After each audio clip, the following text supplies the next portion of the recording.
New details tonight on a deadly scene at a high school stadium in North Texas. Is anybody else in here? Stunning video shows the moments people were rescued from a burning motel. Travel running smoothly at Love Field and here at DFW International as TSA agents face another week without pay and chaos at airports nationwide. Coming up, how North Texas is stepping up to support. I'm talking about one of my favorite things in the world, monarch butterflies. They're returning to Texas. I'll talk about that and, of course, your Easter forecast, which includes rain. It's coming up. Well, depending who you ask, it's called something different. It's either the Sustainable City or Sharia City. Regardless, it's not happening here in Kaufman County, and you're going to want to know why. And new details on golf legend Tiger Woods' DUI arrest and rollover crash. We start tonight with developing news in Tarrant County after a shooting left 3 people dead. Yeah, we just learned one of the victims was a kindergarten student at Cheney Hills Elementary in Birdville ISD. This happened in Haltom City. Kevin Reese was first on the scene and has some new details to share. Haltom City Police confirmed that the shooting here in the parking lot of Birdville ISD is what we feared. It appears to be a murder-suicide. The victims include a woman and a female child. And then the gunman took his own life. It happened around 4:30. Police found a U-Haul van parked next to a white car.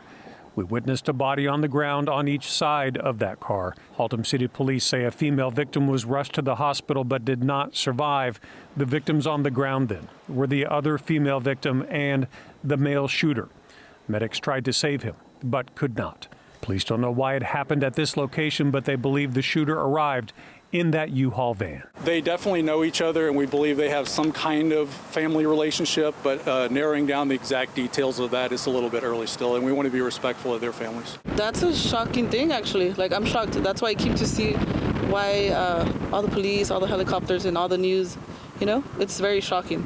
Super shocking here. Haltom City Police say that despite the location, a school and stadium parking lot, they do not believe this is related to the Birdville Independent School District. In a statement to WFAA, Birdville ISD said, "We are heartbroken this has occurred in our community, and we're working closely with Haltom City Police as they investigate this incident." As of tonight, the victims have not been publicly identified. In Haltom City, I'm Kevin Reese. Colombian officials are conducting tests right now to determine if the body found this evening is an American Airlines flight attendant who's gone missing. Eric Fernando Gutierrez Molina is based at DFW but hasn't been seen since a layover last weekend. The mayor of Medellin says authorities discovered a body likely belonging to Molina. Authorities have notified the U.S. ambassador as well as Molina's father, who's in Colombia looking for his son.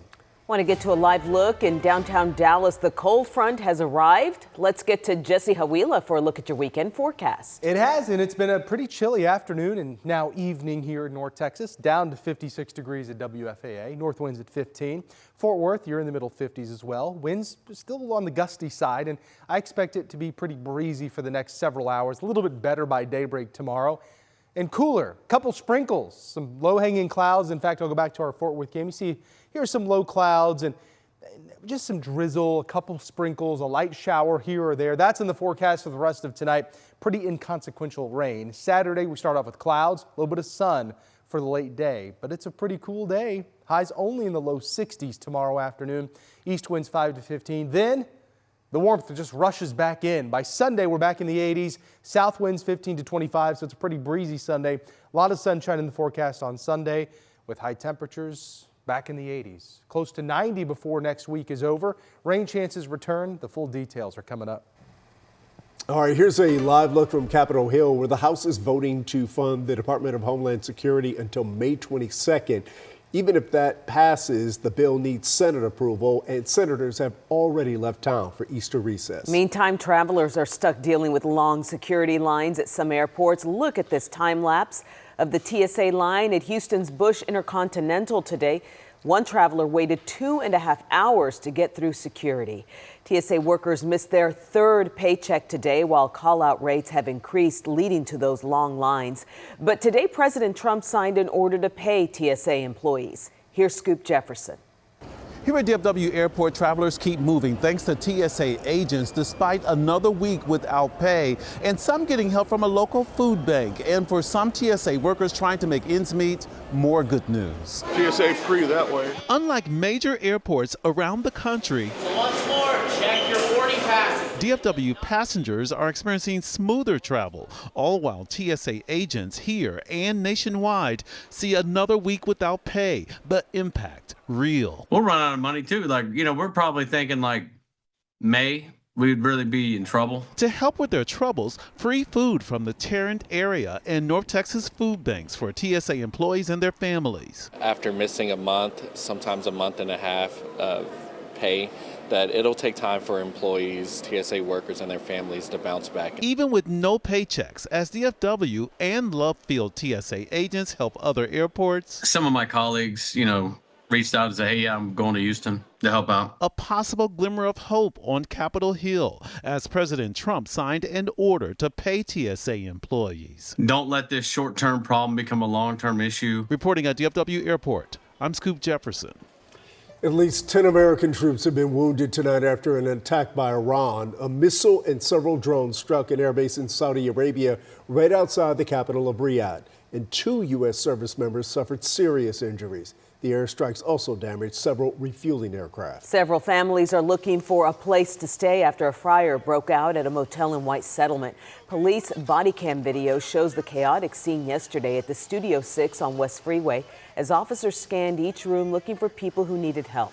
One person is recovering tonight in the hospital. The officer from this video took a well-deserved day off. Another responding officer praised his team's heroism. Those guys did not have to go up there and pull people out of a burning room. We're not trained for that. We're not equipped for that.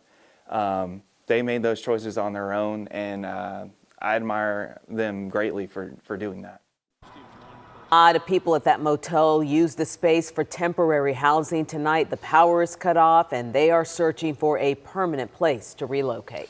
More than 3,000 demonstrations will take place tomorrow in North Texas and across the country. The No Kings protests are rallying against the Trump administration, claiming the president is working to pull off a power grab. A demonstration by the same name took place last summer. Protests are slated to take place in several counties in North Texas, including Dallas, Denton, Tarrant, and Collin County. We'll be sharing updates on WFAA+. If you want to watch, just scan the QR code on your screen. The app is free to download to your TV. Golf legend Tiger Woods just got the chance to bond out after police say he was under the influence when his Land Rover crashed today. This is a look at the scene. The Martin County Sheriff says around 2 p.m. local time, Woods was speeding when his vehicle clipped a truck and rolled over. No one was seriously injured. Deputies say Woods passed a breathalyzer test but refused a urine test at the scene. He's charged with 2 misdemeanors. New census figures show Kaufman County is one of the fastest growing counties in America. And developers want to capitalize on that explosive growth. Jobin Puneker explains why a Middle Eastern company just pulled out of the area after finding itself in a powerful politician's crosshairs. Along this road in unincorporated Kaufman County, plans for a major development ended before it ever really started. Long term would be a mixed use plan. It is a sizable tract of land out there, approximately 2,300 acres.